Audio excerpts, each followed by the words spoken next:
வழக்கம் election time வந்தாச்சுன்னாலே அதிரடியான வாக்குறுதிகளுக்கும் பஞ்சமே இருக்காது இல்லையா? அந்த வகையில சமீபத்துல வெளியாகி எல்லாரோட கவனத்தையும் ஈர்த்த ஒரு தேர்தல் அறிக்கையோட முழுமையான அலசல் தான் இது. எந்த ஒரு அரசியல் சார்பும் இல்லாம இந்த வாக்குறுதிகளுக்கு பின்னாடி என்னென்ன இருக்கு, யாருக்கு என்ன லாபம்னு நம்ம ரொம்ப தெளிவா பார்க்க போறோம். நிறைய தகவல்கள் இருக்கிறதால உங்களை குழப்பமா இருக்க இந்த வாக்குறுதிகளை நாம 5 முக்கிய பிரிவுகளா பிரிச்சிருக்கோம். 1, பிரதானமா பேசப்படுற அந்த 19,000 ரூபாய் வாக்குறுதி. 2, மகளிர் நலன். 3, ஆண்கள், குடும்பம் மற்றும் ரேஷன் திட்டங்கள். 4, விவசாயிகள் மற்றும் ஊரக தொழிலாளர்கள். 5, இளைஞர்கள் மற்றும் சிறு குறு தொழில்கள். சரி, முதல்ல இந்த நம்பர் 1 எல்லார் மத்தியிலையும் மிகப்பெரிய எதிர்பார்ப்பை உருவாக்கின அந்த 19,000 ரூபாய் வாக்குறுதியை பத்தி பாப்போம். இப்போ இதுல ஒரு சுவாரஸ்யமான ஒப்பீட்டை கவனிக்கணும். சமீபத்துல திமுக தரப்புல இருந்து இல்லறத்தரசிகளுக்கு மிக்ஸி, வாஷிங் மெஷின் வாங்க 8,000 ரூபாய் மதிப்புள்ள கூப்பன்கள் அறிவிக்கப்பட்டுச்சு. உங்களுக்கு ஞாபகம் இருக்கும். ஆனா அதுக்கு நேர்மாறா பாஜகவோட இந்த தேர்தல் அறிக்கையில என்ன சொல்றாங்கன்னா, கூப்பன்களுக்கு பதிலா நேரடியா மக்களோட பேங்க் அக்கவுண்ட்டுக்கே பணம் செலுத்தப்படும்னு சொல்லியிருக்காங்க. இந்த ஒட்டுமொத்த தேர்தல் அறிக்கையோட மைய புள்ளியாவே நாம இந்த 19,000 ரூபாய் அப்படிங்கிற நம்பரை தான் சொல்லணும்.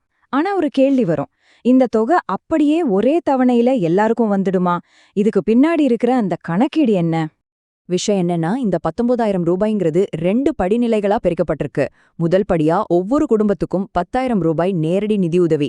2வது படியா விவசாயிகளுக்கு மட்டும் கூடுதலா ஒரு 9,000 ரூபாய். அதாவது மத்திய அரசோட PM கிசான் நிதியோட சேர்த்து மாநில அரசோட பங்களிப்பா ஒரு 3,000 ரூபாயும் இணைச்சு வருஷத்துக்கு மொத்தம் 9,000 ரூபாய் விவசாயிகளுக்கு வழங்கப்படும்னு சொல்லிருக்காங்க. ஆக மொத்தம் ஒரு விவசாய குடும்பமா இருந்தா அவங்களுக்கு 19,000 ரூபாய் வரை கிடைக்க வாய்ப்பிருக்கு. அடுத்ததா நாம பார்க்க போற 2வது பிரிவு மகளிர் நலன் மற்றும் பெண்களுக்கான சிறப்பு திட்டங்கள். இதுல ரொம்ப முக்கியமான விஷயம் என்னன்னா, பெண்களுக்கான திட்டங்கள் பல வடிவங்கள்ல தரப்பட்டிருக்கு. முதலாவதா குடும்ப தலைவிகள் எல்லாருக்கும் மாசம் 2,000 ரூபாய் உதவித்தொகை. இது மட்டும் இல்லாம பொங்கல், தமிழ் புத்தாண்டு அப்புறம் தீபாவளின்னு 3 முக்கிய பண்டிகைகளுக்கு தலா ஒரு இலவச கேஸ் சிலிண்டர் கிடைக்கும். அது மட்டுமா, தீபாவளிக்கு ஸ்பெஷலா ஒரு இலவச புடவை, அப்புறம் பெண்கள் எலக்ட்ரிக் பைக் வாங்க விரும்பினா அதுக்கு 25,000 ரூபாய் அரசு மானியமும் தரப்படும்னு அறிவிச்சிருக்காங்க. உண்மையிலே இது ஒரு மிகப்பெரிய லிஸ்ட் தான். ஓகே, 3வது பிரிவுக்கு வருவோம். ஆண்கள் மற்றும் ஒட்டுமொத்த குடும்பத்துக்கான ரேஷன் திட்டங்கள் பத்தி இப்ப பாப்போம். ரொம்ப காலமாவே பெண்களுக்கு மட்டும்தானா இலவச பேருந்து பயணம்? ஆனா நிறைய ஆண்கள் கேட்டுட்டு இருந்தாங்க இல்லையா? அவங்களுக்கு இது ஒரு நற்செய்தி.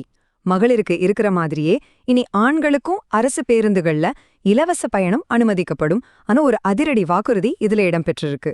இது நிச்சயமா போக்குவரத்துல ஒரு பெரிய தாக்கத்தை ஏற்படுத்தும்னு சொல்லலாம். அடுத்ததா ஒட்டுமொத்த குடும்பத்தோட உணவு தேவையை குறிவச்சு ரேஷன் கடைகளுக்கான சில திட்டங்களும் வந்திருக்கு. அதாவது ரேஷன்ல கொடுக்கிற அரிசியோட தரத்தை உயர்த்துவதோடு மட்டுமில்லாம கூடுதலா பருப்பு, சமையல் எண்ணெய்னு எல்லாமே வழங்கப்படும்னு சொல்லியிருக்காங்க. 4வது பகுதிக்கு வந்துட்டோம். இது நாட்டின் முதுகெலும்பான விவசாயிகள் மற்றும் ஊரக வேலைவாய்ப்பு பத்தினது. இங்க நீங்க பாக்குற இந்த 150 நாட்கள் ரொம்பவே முக்கியமான ஒரு அறிவிப்பு. நமக்கு ஏற்கனவே தெரிஞ்ச மகாத்மா காந்தி தேசிய ஊரக வேலைவாய்ப்பு திட்டத்தோட 100 நாட்கள் வேலை இனி 150 நாட்களா உயர்த்தப்படும்னு உறுதியளிச்சிருக்காங்க. இதனால கிராமப்புற தொழிலாளர்களோட வருமானம் கணிசமா அதிகரிக்க ரொம்பவே வாய்ப்பிருக்கு. விவசாயிகளுக்கான நிதியுதவிய ஒரு சின்ன டேபிள் மூலமா சுருக்கமா புரிஞ்சுக்கலாம்.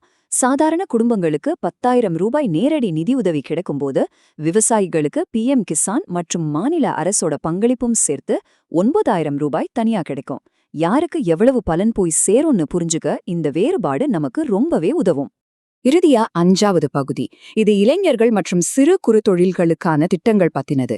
இந்த 50 லட்சம் ரூபாய் அப்படிங்கிற மிகப்பெரிய தொகைய கொஞ்சம் கவனிங்க. பெண்கள் நடத்துற சுய உதவிக்குழுக்கள், கூட்டுறவு சங்கங்கள், அப்புறம் சிறு குறு தொழில் நிறுவனங்கள் புதுசா ஒரு தொழில் தொடங்குனா அவங்களுக்கு எந்தவித வட்டியும் இல்லாம 50 லட்சம் ரூபாய் வரை கடன் வழங்கப்படும்னு அறிவிக்கப்பட்டிருக்கு. புதுசா பிசினஸ் பண்ண நினைக்கிறவங்களுக்கு, குறிப்பா பெண்களுக்கு இது ஒரு செம்ம பூஸ்டா இருக்கும். கடன் கொடுக்கறது மட்டுமில்லாம அவங்க தயாரிக்கிற பொருட்களை விற்க ஒரு மார்க்கெட்டையும் அரசு உறுதி செஞ்சிருக்கு. எப்படி தெரியுமா? அரசாங்கம் வாங்குற பொருட்கள்ல 20% கட்டாயமா பெண்கள் நடத்துற நிறுவனங்கள் கிட்ட இருந்துதான் வாங்கப்படணும்னு ஒரு இடஒதுக்கீடு தரப்பட்டிருக்கு. மீதமுள்ள 80% மட்டுமே பொதுவான கொள்முதலா இருக்கும். இது உண்மையிலே ஒரு கேம் சேஞ்ச் தான். இறுதியா இளைஞர்களுக்கான பிரத்யேக திட்டங்கள். தொழில் தொடங்க ஆர்வமா இருக்கிற 2,000 இளைஞர்களை செலக்ட் பண்ணி அவங்களுக்கு 5 வருஷ காலத்துக்கு 15 லட்சம் ரூபாய் வரை வட்டி இல்லாத கடன் வழங்கப்படும்னு வாக்குறுதி அளிச்சிருக்காங்க.